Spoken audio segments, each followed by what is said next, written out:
My name is Ashley Morris, and today I'll be presenting on the anterior cruciate ligament. I'm sure many of you are wondering why I just decided to discuss such like a random topic, but to give you a little bit better understanding, I'm going to give you a kind of a brief overview on why I'm so eager to create awareness about this ligament. My mom, my aunt, my older sister, and I have all torn this more than once. But my ACL tear was especially devastating because I've played competitive soccer my entire life, and this tear twice was the reason that I had scholarships to play Division I soccer taken away from me, which is why I go to the University of Maryland now. So this is a very common injury that a lot of people aren't that well informed on, so today I'm hoping to explain to you the purpose of the ACL, how you'll know it's torn, how it's diagnosed, and a little bit about the surgery and the reconstruction of it. So what is an ACL? John Hopkins kind of described it as the knee is a hinge that's held together by 4 ligaments. There's 2 outside ligaments, which are collateral ligaments, and 2 ligaments on the inside of your knee that kind of cross. One of the ligaments in the knee that crosses is the ACL. During activity, the ACL kind of controls how far your tibia, which is your shin bone, can move relative to your femur, which is your thigh bone. So kind of like this motion right here.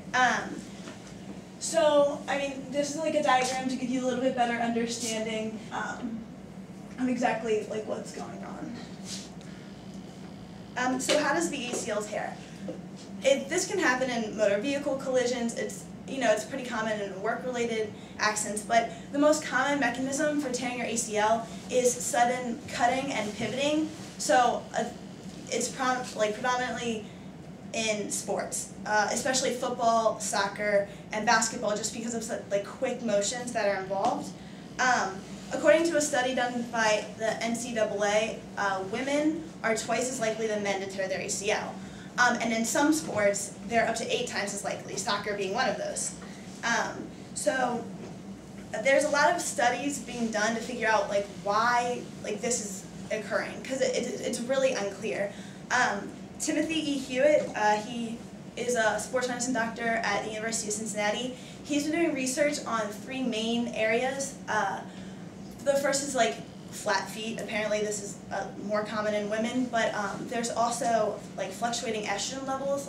Women are more likely to tear their ACL at certain times of the month, just based on our body structures. And there's also neuromuscular imbalance. And what I mean by that is women generally have stronger quadriceps and weaker hamstrings, which makes landing more difficult. They have different trunk instability. But they also have a Q shape because hips for childbearing. So what are some of the signs that you've torn your ACL? Well, from experience, I could tell you that you hear a pop, and there's immediately swelling and pain in the knee. But what's really unique about this injury is 2 days later, you'll be walking around like nothing even happened, which is why it often goes undiagnosed. But if you go to a doctor, they'll examine you for instability and a range of motion to see how far forward your tibia can come.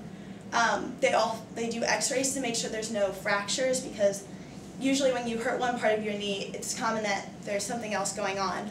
They also use an MRI, which is imaging technology. I'm sure a lot of you guys are familiar with that.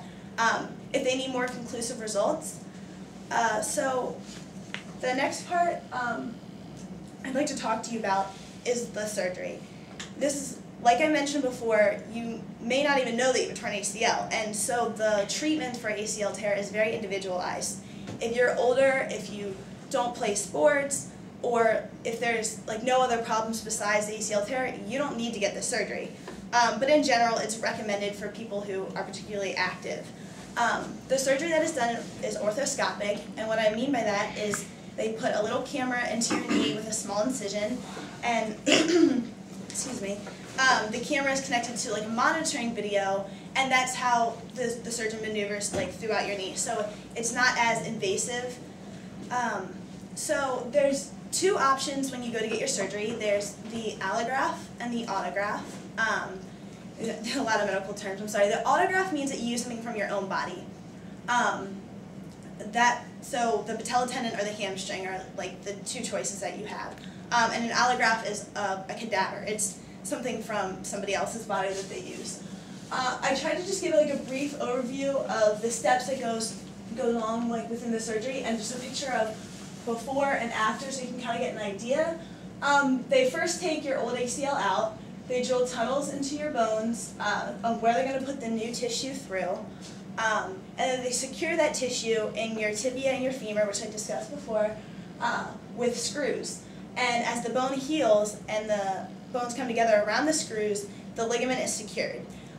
It runs between like a 6-month and 1 year recovery time, depending on how severe the injury was, how old you are, and if there's any other like associated problems. So there's obviously risk in any surgery that's involved, like infection or arthritis, but the rehabilitation part is the most crucial aspect of this surgery. Hopefully through this presentation, you've been able to learn about the function of the ACL, some of the signs of the tear, and the surgery that's required after the fact. And you understand the magnitude of this injury that has affected athletes like all over the world, and it gives you a little bit of idea of what I will be going through in December. Thank you. Thank you.